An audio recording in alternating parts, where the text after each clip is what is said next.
Hi, ladies and gentlemen. This is Zhao Huachen from Peking University. On behalf of all my co-authors, I am honored to present our recent work, a scalable and secure parallel protocol for distributed ledger via sharding, which we named CycLedger, to all of you. To start with, I will give a brief review on what is blockchain. The concept of blockchain was introduced long ago, but it first came into public view in 2008 when it was applied to Bitcoin. Simply, blockchain is a chain of blocks. We use a cryptographic hash function to ensure that once a block is confirmed, it can never be manipulated. Such property makes blockchain suitable to store financial transactions just as what we see in Bitcoin. What makes Bitcoin stand out is its distributed system foundation. In the P2P system of Bitcoin, each node saves a copy of all previous blocks so that there is no need for a centralized entity. At the same time, consensus algorithms are developed to support such a system with room for trustless participants. This creates a new wave in a re-examination of system design problems for distributed and parallel systems. The biggest flaw of traditional blockchain-based cryptocurrency protocols is that they suffer from low throughput. As a comparison, Bitcoin can process 3.3 to 7 transactions per second, while Visa may process up to 24,000 transactions per second. So this is a huge difference, and the low speed of Bitcoin and other cryptocurrencies is an important hinder from their getting accepted by popularity. The main factor is that all miners include transactions in their respective blocks, yet only one of the blocks is confirmed in the end. That is a massive waste of computing resources.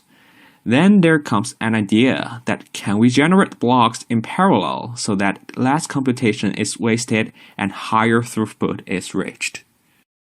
Sharding is a technique first appeared in the database field that helps to improve horizontal scaling or scaling out. Under this skill, more machines are added to the system to distribute the load and allow faster processing. The idea is brought to the field of blockchain in recent years. We can partition nodes into committees that process transactions in parallel. In each committee, we set a leader who is in charge of communicating with other committees and propose blocks. As more nodes enter the network, we may construct more committees, and as a result, more transactions can be handled within a certain period.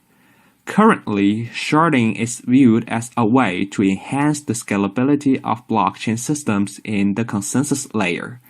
Ethereum also adds sharding to its roadmap heading to the new phase, Ethereum 2.0. Existing sharding-based blockchain protocols satisfy the following properties. First is security, which is of the greatest importance. Meanwhile, validity means that only valid transactions are confirmed in the blockchain. That is to say, there are no transactions with more output than input, neither there is any way to commit a double spending attack. We need to note that the first two properties establish under some basic assumptions. For example, less than 1/4 or 1/3 part of nodes are malicious, etc. We will dig into the details of the model later. The third property, scalability, is a derivative of sharding, which leads to that processing speed grows with the number of nodes in the network, as we discussed already. We mention here that there is no way that there is a linear relationship between the two in any design, or else the system is sure to only guarantee very low security. Our protocol, which we name CycLedger, provides two more properties apart from the above three. The first is efficiency. As we stated before, in sharding blockchains, there is a leader in each committee who is responsible for communicating with other committees when there is any need. Meanwhile, they are in charge of generating a package of transactions for their committee, so their honesty is of great importance. In all previous designs, if any leader is malicious, even though the whole system does not fail, a huge cut on efficiency will emerge as the corresponding committee will crash. However, in CycLedger, we come up with a method to erect the leader and select a new one whenever the leader commits anything bad, and therefore we solve this problem. Furthermore, CycLedger explicitly provides incentives for nodes to participate according to the instruction. We design a reputation mechanism.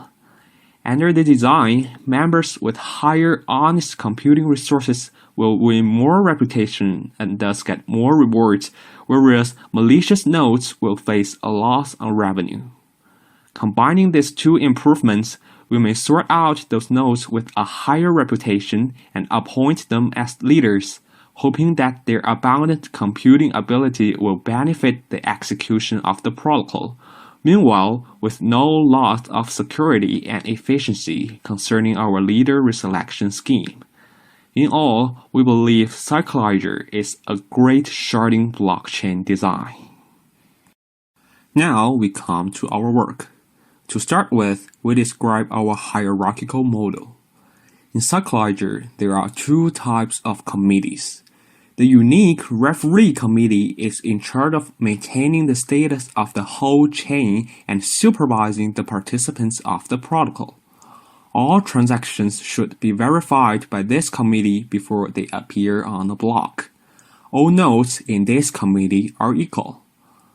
Meanwhile, we divide exterior users into disjoint shards, and each parallel committee maintains the state of all users within a shard. Note there is no working overlap between any two parallel committees.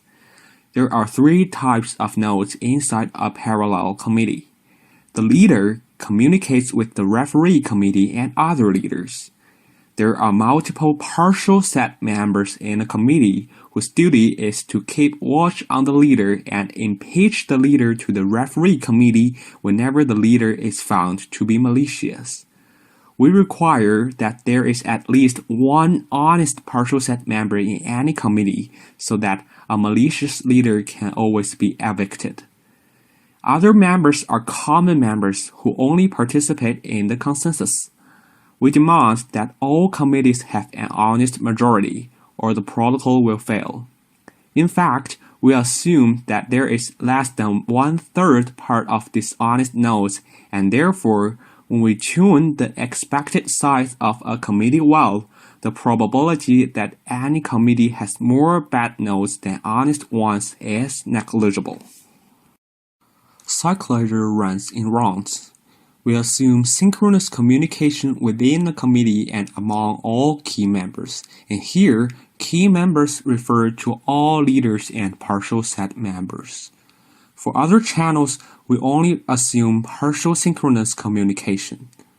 Other protocols require communication within any pair of honest nodes, yet we do not need that much.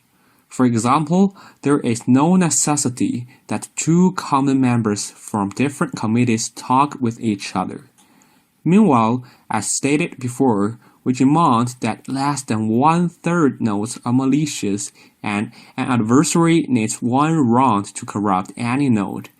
This is the best assumption one can ever make to our knowledge. Of course, we suppose the existence of public key infrastructure just as all protocols do. We come to our protocol from now on. Due to the time limit, I will ignore some unimportant details in my description. Typically, I will inform what is going on within a round. To start with, we need to form committees. While the identity of special referee members and key members are already determined at the end of last round, so here, common members should find which parallel committee they belong to. We apply a verifiable random function scheme, or VRF, as seen in the slide. This scheme was introduced by Micheli, Rabin, and Vadhan in 1999. Put simply, the scheme produces a hash value and a proof on it. The hash value is pseudorandom, and the proof is an unforgeable certificate on the hash value. everyone can verify that the hash value is unique and correct from the proof. Here, pi is the proof. Note that we have a seed here. R is the round number and the big R is the random beacon of this round. This randomness was generated by the unique referee committee collaboratively before the round starts, and it is unpredictable. From the hash value, one can compute which committee he or she belongs to and then goes into that committee. Note that the hash value is pseudorandom, and so common members are pseudorandomly distributed into all parallel committees. Thus, according to our assumption, there are in expectation less than 1/3 malicious nodes in each parallel committee. And thus, we ensure that with high probability, each parallel committee has an honest majority. Meanwhile, with the proof, one cannot intentionally enter a wrong committee, and then the committee is formed. Now we come to a very important step in our protocol, which we call semi-commitment exchange. One of the biggest worries of malicious leaders is that when dealing with cross-shard transactions, a dishonest leader may make some members out of thin air and further forge transactions without agreed by all original members but by the fake members, and therefore lie to other leaders. There is no way that other leaders may discover anything wrong, as committees just don't know about each other at all. Other protocols never consider thoroughly on this question. However, CycLedger provides a solution here. After a committee is formed, the leader must generate a semi-commitment on the member list. Here, the semi-commitment is just a hash on the member list. We mentioned that we only require the binding property of a normal commitment scheme. That is, it is hard to find two different member lists with the same commitment value. That is why we call it semi-commitment. After generating the semi-commitment, the leader will send it to the referee committee, who will then transfer that to all key members in all committees, including partial set members in the leaders committee. Here, we use the referee committee as a transit to ensure that all committees receive a consistent semi-commitment on a committee. Recall that the special referee committee has an honest majority, and hence, if the leader is honest, the referee committee will come to a consensus via the scheme we will talk later. Meanwhile, as the unique referee committee holds the list of all participants of the round, the leader cannot include unregistered nodes in the committee. The referee committee must send the semi-commitment back to partial set members in the leaders committee, or else a malicious leader may include only dishonest nodes in the member list and sends a wrong semi-commitment to the referee committee without being punished. With the supervising of honest partial set members, such behavior will be a witness for accusing the leader. So how can an honest partial set member accuse a malicious leader? Now we come to the leader reselection scheme. When an honest partial set member notices that the leader is malicious, first, the member must collect a witness. The witness should be strong enough to show that the leader did commit something bad. Meanwhile, the witness should never be forged. For example, it can be two contradicting messages that both signed and sent by the leader. For the case of semi-commitment, the witness should be the inconsistency between the semi-commitment and the member list that the partial set member locally holds. With the witness, the whistleblower should collect enough confirmations from committee members, say more than half, and then he or she sends to witness and all confirmations to the referee committee. If the referee committee agrees on the fact that the original leader is bad, then the latter will be ejected and the whistleblower will become the new leader. We must ensure that a malicious partial set member can never successfully accuse an honest leader. As one cannot forge witness, the bad partial set member cannot collect enough signatures if the committee has an honest majority. and therefore his or her bad attempt will eventually fail. Now we talk about the consensus reaching inside a committee. We will not probe into the details here as such a design is classical. This is a three-phase process and is sure to end up with a consensus if the leader is correct. In the meantime, a malicious leader will be discovered and evicted by the above leader reselection mechanism. In the proposed step, the leader broadcasts a message to all members, and then in the echo step, all members broadcast what they receive from the leader to all colleagues. In some instances, a tag should be attached which reflects the opinion on the message. Finally, with all transfers from colleagues, a member will give a final decision on the message and send it back to the leader. Note that in the whole process, there is no method to forge any communication owing to the digital signature scheme. All messages are authenticated. With the leader reselection scheme and the intra-committee consensus scheme, other issues become relatively easy. Consider the case when a committee is trying to deal with an intra-shard transaction. Here, an intra-shard transaction means that all relevant users of the transaction are within one shard. We remark that such transactions should be the most of all transactions, as in most real-life cases, the participants in a transaction are in the same city.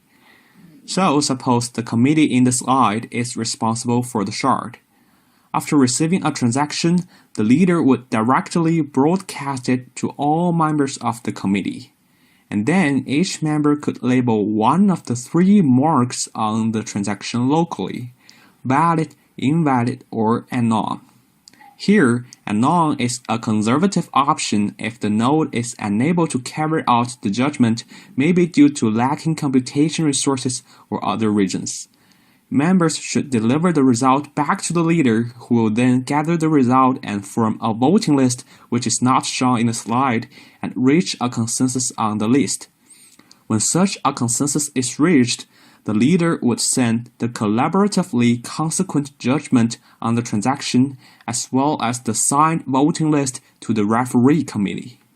Here, if more members marked valid on the transaction, then the final judgment would be valid, vice versa.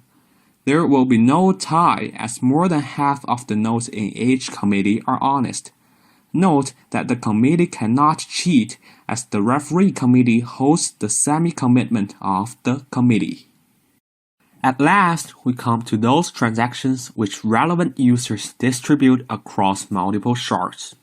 For simplicity, we will only talk on the case where only two shards are getting involved. Resembling intra-shard transactions, a leader should first judge the transaction within his or her committee and send the result as well as the voting list to all key members in the other committee. After a while, the other leader would reach a consensus on these transactions and respond back to key members in the first committee with the results. For simplicity, we'll only roll out leaders here. As both leaders hold the semi-commitment of the other committee, they can never cheat to each other. Meanwhile, a malicious leader cannot simply conceal transactions, as all partial set members also receive the package, and such hiding behavior will be accused. Before a round ends and after all transactions are processed, we come to another key phase of our protocol, which we call reputation updating. In this phase, each node will receive a gain or loss on reputation according to his or her behavior in this round. Specifically, for non-leaders, their judgment on transactions will reflect on their reputation. Suppose VI be a member I's judgment on a series of transactions and the outcome on these transactions be U. Then the reputation change of I would be the cosine value of the angle between VI and U. Here, an entry of VI is 1 if the label on the corresponding transaction is valid, -1 for invalid, and 0 for anon. For U, if the outcome of the transaction is valid, then the corresponding entry is 1 and -1 otherwise. So, as we can see, if a member correctly marked all transactions, there will be a maximum gain of 1 on reputation, whereas if a member wrongly labeled all transactions, he or she must face a loss of 1 on reputation. Transaction fees will be distributed according to node's reputation. Specifically, we first map a node's reputation monotonically to a positive value as it is shown in the slide in the function g, and then allocates all gains proportional to the value. Here, we ensure that a higher reputation leads to higher revenue. At last, we need to configure for the next round. All nodes need to get across a proof of work process to enter a round, and this is to prevent Sybil attack. For leaders, those nodes with the highest reputation are selected as they are with higher computational resources and may help to benefit the execution of the protocol. Thanks to our leader reselection scheme, there is no loss on security even if these nodes are malicious. For referee members and partial set members, we just select them pseudo-randomly. Recall that we require the referee committee to have an honest majority, and there must be an honest partial set member in each committee. With high probability, we can guarantee both properties with fine-tuned parameters.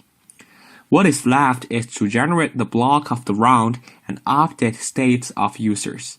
It is a rather simple yet detailed process, and we will not cover it here in the presentation. That's all that happens in a round of our protocol. For the last 3 pages, we gave an analysis of our protocol. To start with, we consider how our protocol provides incentives for nodes to behave well. As we may see from the reputation updating process, one's reputation reflects his or her honest computational resources. More work leads to more revenue. An honest member with abundant computational resources always gets the highest reputation. For leaders, if he or she behaves honestly, we can encourage him or her with more reputation to award his or her hard work. However, if a leader is malicious and further evicted, we will cut off his or her reputation largely, for example, to the cube root, so that the reward he or she gains will be cut to only 1/3 by the definition of function g. Under our reputation mechanism, all participants opt to behave according to the instructions. For the security of our protocol, we may set the expected committee size to big O log n square, which ensures that the probability that any committee is malicious is negligible. Here, n is the number of all participants in the system.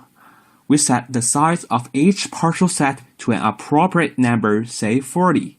And in this sense, for example, when there are 20 committees and each with size 240, the probability that any partial set consists of only malicious nodes is no more than 2 times 10 to the minus 18, and the probability that the whole protocol fails is no more than 5 times 10 to the minus 8.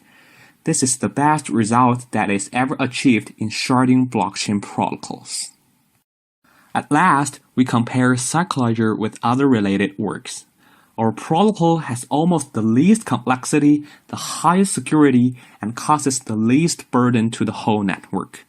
Furthermore, CycLedger remains high efficiency against the existence of malicious leaders and provides incentives thanks to the leader reselection scheme and the reputation mechanism. In all, our protocol gives the best performance so far.